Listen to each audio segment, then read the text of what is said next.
साथियों, आज जो हालात इस मुल्क में पैदा हो गए हैं कि जिसमें जिमीदार और किसान एमएसपी की लड़ाई लड़ रहा है।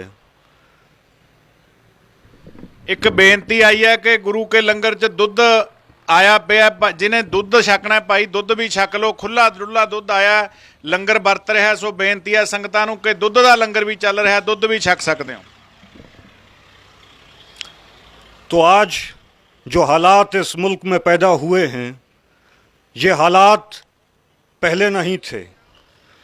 1947 से पहले, 1947 से पहले 1923 में, 1923 में लाहौर में सर छोटूराम और मियां सर फजल हुसैन, इन्होंने एक पॉलिटिकल पार्टी बनाई थी जिस पॉलिटिकल पार्टी का नाम था नेशनल यूनियनिस्ट पार्टी।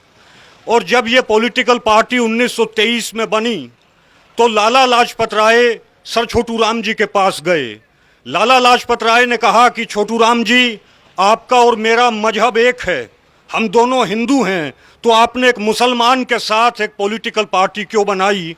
आपको मेरे साथ मिलकर एक पॉलिटिकल पार्टी बनानी चाहिए थी। तो सर छोटूराम जी ने लाला लाजपत राय को कहा कि आपकी बात सही है कि मेरा और आपका मजहब एक है, लेकिन हमारा ईमान अलग अलग है। और ये बात भी सही है कि मियां सर फजल हुसैन का और मेरा मजहब अलग अलग है, लेकिन हमारा ईमान एक है और हम लोग ईमान पर खड़े होकर लड़ने वाले लोग हैं, इसलिए मैं आपके साथ नहीं आऊँगा। सर छोटूराम जी चूरू में गए, राजस्थान में। एक लाला जी वहाँ आया, उसने कहा कि चौधरी साहब, मैं जिम्मेदारों की तन मन धन से मदद करना चाहता हूँ। सर छोटूराम जी ने कहा कि फिर कहो। उसने कहा कि मैं जिम्मेदारों की तन मन धन से मदद करना चाहता हूँ। तो सर छोटूराम ने कहा, जो उनके कैडर के साथी बैठे हुए थे, उन्हें समझाते हुए कि ये लाला जी जो आज कह रहा है कि मैं जिम्मेदारों की तन मन धन से मदद करूँगा, अगर लाला ही हमारी मदद करने लगे, अगर सरमाएदार ही हमारी मदद करने लगे, तो फिर छोटूराम पैदा ही किस लिए हुआ था?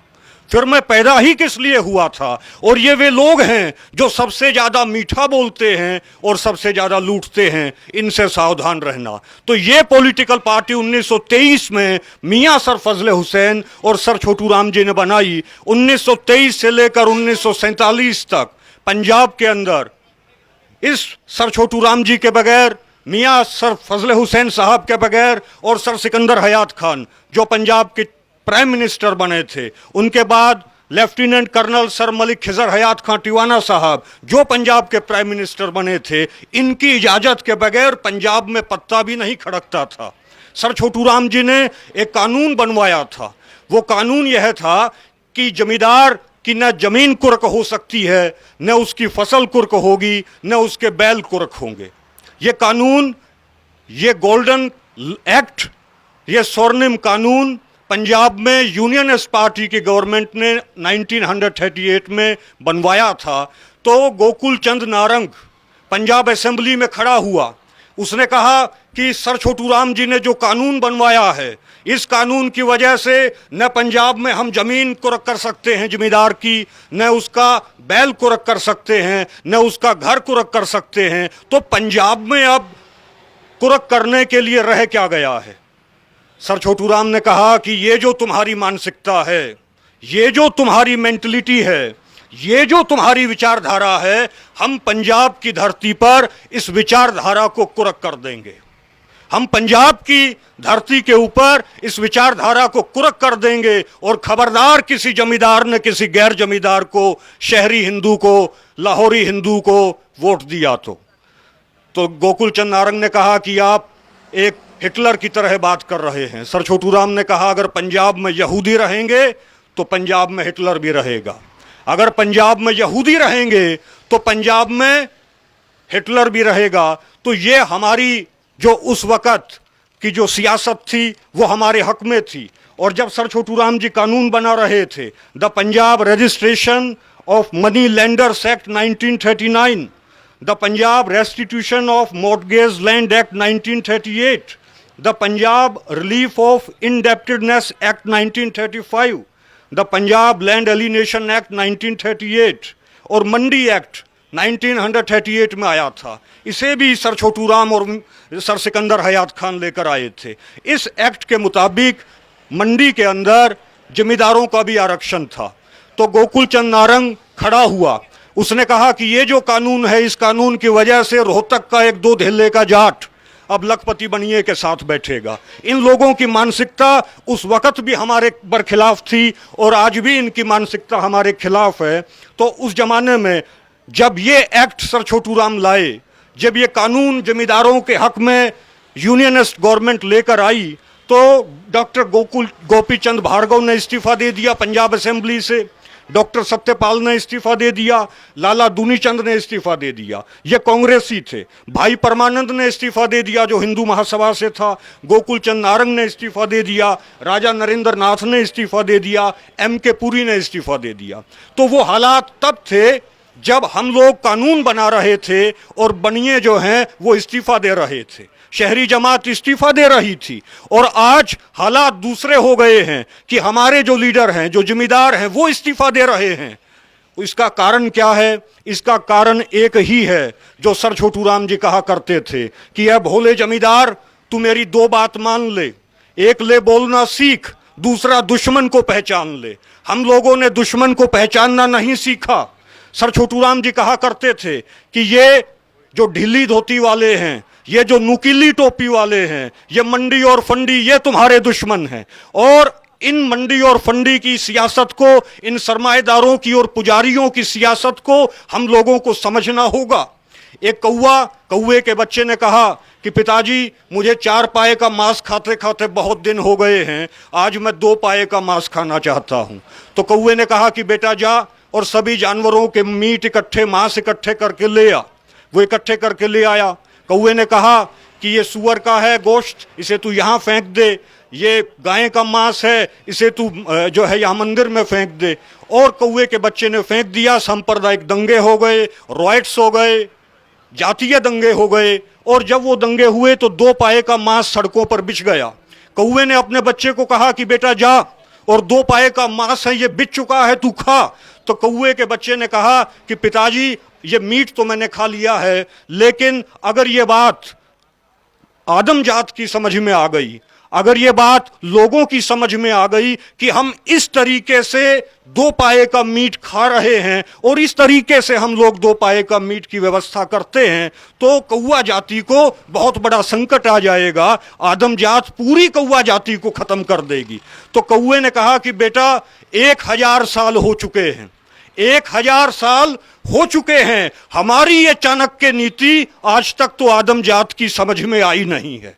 1000 साल हो गए हैं हमें लोगों को इसी तरीके से लड़वाते हुए, हमें इसी तरीके से 2 पाए का मांस खाते हुए, आदमियों का मांस खाते हुए, लेकिन आज तक मनुष्य जाति, आदम जात हमारी इस राजनीति को, इस चाणक्य नीति को आज तक समझ नहीं पाई है।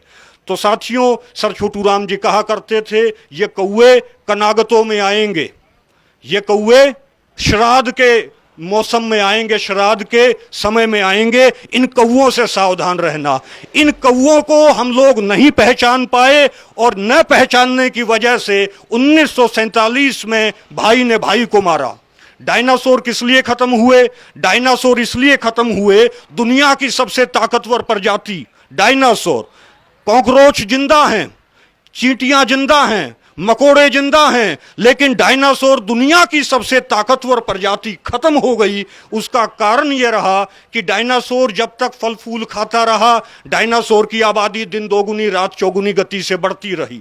लेकिन एक दिन डायनासोर के बच्चे के पांव में चोट लग गई और डायनासोर ने गलती से अपने बच्चे के पांव से निकलता हुआ लहू चाट लिया और डायनासोर के जुबान पर, डायनासोर के मुंह में जो है खून लग गया। और उस दिन के बाद से डायनासोर ने अपने ही बच्चों को मारना शुरू किया, अपने ही भाइयों को मारना शुरू किया और डायनासोर पूरी दुनिया में खत्म हो गया। हम लोग भी डायनासोर की तरह हैं। दूसरा, डायनासोर के खत्म होने का कारण यह रहा कि डायनासोर के सिर में चोट लग जाती, उसका शरीर इतना बड़ा हो गया था कि उसे मालूम ही नहीं चलता था कि तेरे सिर में चोट लग गई है। उसके पांव में चोट लग जाती, उसे मालूम ही नहीं चलता था कि तेरे पांव में चोट लग गई है। साथियों, हम लोग डायनासोर की तरह हैं, लेकिन हमारे पाँव में चोट लगती है, हमें मालूम ही नहीं चलता कि इस देश में क्या हो रहा है। मनुवादी होगा, ब्राह्मणिकल ऑर्डर को मानने वाला होगा तो कश्मीर के मनुवादी को जुकाम होगा, तो तमिलनाडु के मनुवादी को छींक आएगी। इन लोगों में इतनी जातीय एकता है, इन लोगों में इतनी संवेदनशीलता है, लेकिन हम लोग, संवेदनशीलता हमारे भीतर कम होती जा रही है और दूसरा भाई भाई को मार रहा है। 1947 में फंडी के बहकावे में आकर 1947 में फंडी के बहकावे में आकर हमने अपने ही मुसलमान भाइयों को मारा। 1984 में फंडी के बहकावे में आकर हमने अपने ही सिख भाइयों को मारा। मुजफ्फरनगर में फंडी के बहकावे में आकर हम लोगों ने अपने ही मुसलमान भाइयों को मारा। तो ये लोग, ये कौवे हैं, ये हमें आपस में लड़वा रहे हैं और इसका समाधान एक ही है जो हम लोगों ने समझा।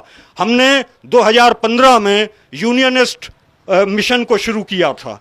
जो यूनियनिस्ट विचारधारा थी, यूनियनिस्ट आइडियोलॉजी थी, उस विचारधारा को हमने लेकर जो है 2015 में अपना काम शुरू किया।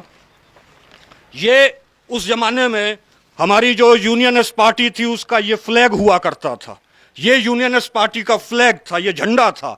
हमने इस झंडे को लेकर, यूनियनिस्ट मिशन को लेकर 2015 में काम शुरू किया। गवर्नमेंट ने जाट आरक्षण के झूठे मुकदमे लगाकर, 6 मुकदमे लगाकर मेरे ऊपर, जिसमें 2 मुकदमे मेरे सीबीआई में अब भी चल रहे हैं, मुझे और हमारे साथियों को जेल में डाल दिया। करीबन 20 हमारे साथी शहीद हुए और करीबन 3.25 साल मैं जेल में रहा।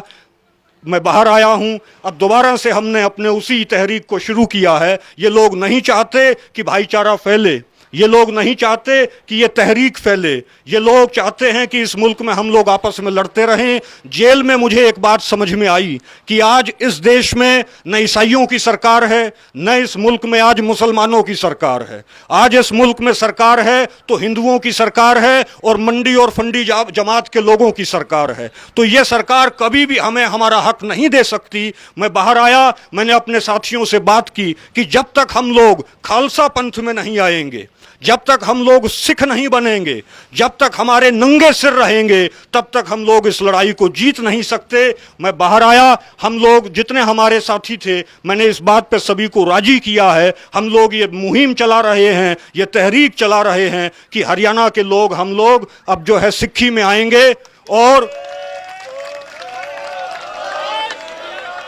गुरु गोविंद सिंह जी महाराज सच्चे पातशाह जी ने जो कहा था कि राज करेगा खालसा, आकी रहे न कोई, उनकी भविष्यवाणी को दुनिया की कोई भी ताकत, ये बर्मा को मानने वाले लोग ये रोक नहीं सकते। निश्चित तौर पर इस मुल्क में जो है 96 करोड़ी खालसा होना है, निश्चित तौर पर होना है। तो हम लोग इस तहरीक को लेकर हम लोग चले हुए हैं। और साथियों, इनके भरोसे नहीं रहना, न इससे निकलेगा। ये राहत इंदौरी साहब का शेर जो है, इनका एक शेर मैं आपको बताता हूं, न इससे निकलेगा न उससे निकलेगा, न हम सफर से निकलेगा न हम नशी से निकलेगा, हमारे पांव का कांटा हम ही से निकलेगा। ऐ वतन की रेत, ऐ वतन की रेत, मुझे एड़ियां यहीं रगड़ने दे, मुझे मालूम है पानी यहीं से निकलेगा, मुझे मालूम है पानी यहीं से निकलेगा। हम लोग इस मोर्चे पे डटे रहेंगे, हम लोग डटने वाले लोग हैं। 1.25 लाख से 1 लड़ाऊं, ये गुरु गोविंद सिंह जी महाराज ने कहा था। निश्चित तौर पर ये जो केंद्र की सरकार है, इसको हम लोग पीछे हटाएंगे और वक्त आएगा जो है इन लोगों को हम लोग जो है हिंद महासागर में जो है इनको हिंद महासागर में इनको और इनकी विचारधारा को हम लोग डुबो देंगे। वाहे गुरु जी का खालसा। Thank you. जय योद्धे। सत श्री अकाल।